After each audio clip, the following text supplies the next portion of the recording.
বুবু আইবা তুমি আইবা গো, সেই দিন আইসা বুবু ক্ষমতা পাইবা না।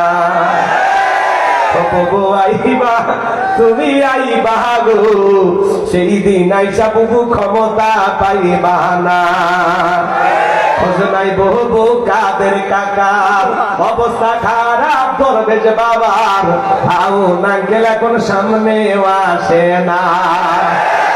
নেতা কর্মী সব জেলের ভিতর, আমি আছি ডরের উপর, কখন জানি আসে গ্রেপ্তারি পরোয়ানা।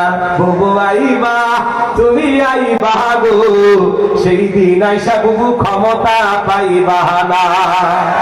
বুবু আইবা তুমি আইবা গো, সেই দিন আইসা বুবু চিয়ার পাইবা না। ক্ষমতার চেয়ার থেকে নামা সহজ, কিন্তু ওই চেয়ারে ওঠা কঠিন। কথা বল ঠিক কিনা? আর আমরা চালা খাই গেছি, আগের মতো বোকা নাই। 16 বছর ক্ষমতার চেয়ারে বসেছি, আমাদেরকে বানায় রাখছিল ঘর জামাই, কোনো কথা বলা যায়নি। কথা কন, আগামী থেকে আরো ঘর জামাই থাকতে চান তাহলে বুঝে শুনে কাজ করবেন, যেই দলেরই হোক পুরুষ নিয়ে কাজ। কথা যেন মনে থাকে। চলেন ভাইয়ের আমার সামনের দিকে যাই, হৃদয়ের